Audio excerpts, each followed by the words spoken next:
Okay, rulers, settle down. Ruler School is brought to you by Odyssey Games, where you can go to get pre-orders of all the upcoming Force of Will sets, as well as releases of previous sets after they come out. TCGprime.com with over 100,000 Force of Will singles, as well as out-of-print boxes from the past, and TCG accessories, as well as FowlLibrary.com, a wonderful resource for deck lists, article discussions, and more. Check them out at FowlLibrary.com, as well as these amazing patrons. Special thanks to guest lecturer members Fight Ramen and Shukong Fu. Thank you for your support. Class is in session. Hey there, rulers. DMO73 here, bringing you the deck profile for the Grusbalesta's Apprentice Kaguya list. Before we get into that, again, be sure to check out the link in the description to see if Odyssey Games still has product for Game of Gods Reloaded, and be sure to pick that up if you haven't already. That being said, let's go ahead and jump right in. The idea for this list came from Paul. It was particularly this idea of what if we played like a dark Kaguya, and then I made some splashes based on this, some of his ideas, and then this take on. We saw a lot of our Kaguya players that are locals saying, you know, none of these cards win me the game. They'd have like a hand of like 3 or 4 cards, but nothing could win them the game, or like they'd have to find a way to unorder their Kotaro or their Hanzo, and it just felt like really awkward. So we said, what if we made a deck that had good win conditions if we just stick a single Hanzo and then never get the chance to unorder it?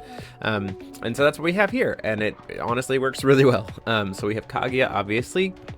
Going into the stone base, it's a little bit wonky because we're playing 4 Magic Stone of the 6th Sage, a single Windstone, a single Windstone of the Elements, a single Ragnarok's Fiery Stone, and 3 Magic Stone of Knowledge. And the reason why we're doing this is because we want as many different chances to get as many different names as possible for some of the Grusbalesta cards.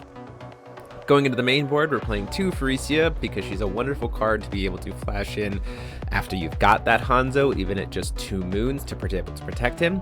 We're playing a single copy of Excalibur Revolution, mainly because I wanted a main deck way to deal with Garion. That's pretty much it. This could very easily be kind of whatever card you think fits in that slot. We'll go into Awakening of Grusbalesta in a little bit. 4 Hanzo, 2 Ultra Magic Stone Golem is a nice big body threat that is very, very cheap to cast, especially if you have a lot of moons, because not only, you know, if you don't have enough stones to make him really cheap, then Hanzo comes in by helping to cover the void cost with his moon powers. 4 Feedsings, 2 Kotaros, 3 War It Shall Be's, a single copy of Galileo, 4 copies of Gale of the Moon, although I could see this going 3 and then up to 4 with War It Shall Be, 3 Prisiab's Big Show Seeker of Friends, 3 Absorbing Knowledge, 2 Dispelling Stone, 3 Spark of Life, and 4 Kaguya Enters the Game of Gods. This is another way to say, hey, I didn't order my Hanzo, but I've got a bunch of moons and you're tapped out, so I'm going to try to kill you now. Spark of Life is great for being able to do spot removal in green, Dispelling Stone to be able to deal with some pesky additions or things like Dark Sun in the main. My locals like Odin, so we play this. 3 Absorbing Knowledge for some draw power. Just 3 Prisia because we're using her more of a utility tool than a chaining tool, than a Prisia chaining tool, but it is certainly an option. And then Galileo. Prisia works really well with Galileo to not have to order him. So Galileo is kind of like the heavy hitter win con of the deck, either ordered or unordered. So the nice thing is, like, you can use Prisia Seeker of Friends to get a Galileo, and he gives your stuff flying and does the recovery stuff when he's unordered, and that's a big part of this idea for the deck. So Awakening of Grusbalesta makes your stones 10/10s resonators, but they're still magic stones.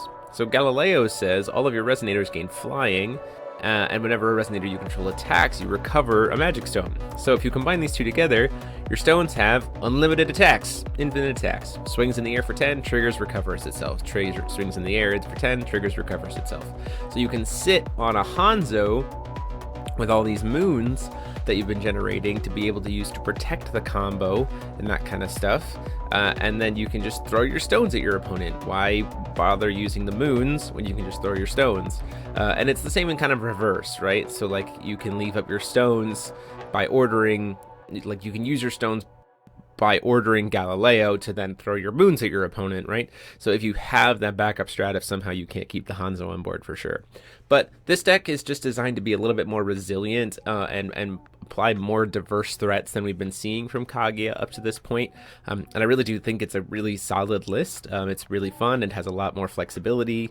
And I think it shores up some of the tougher elements of the matchup that Kaguya's been dealing with. That being said, let me know what your guys' thoughts are on this list, or if you have some different takes on Kaguya. We'd love to hear about it in the comment sections down below.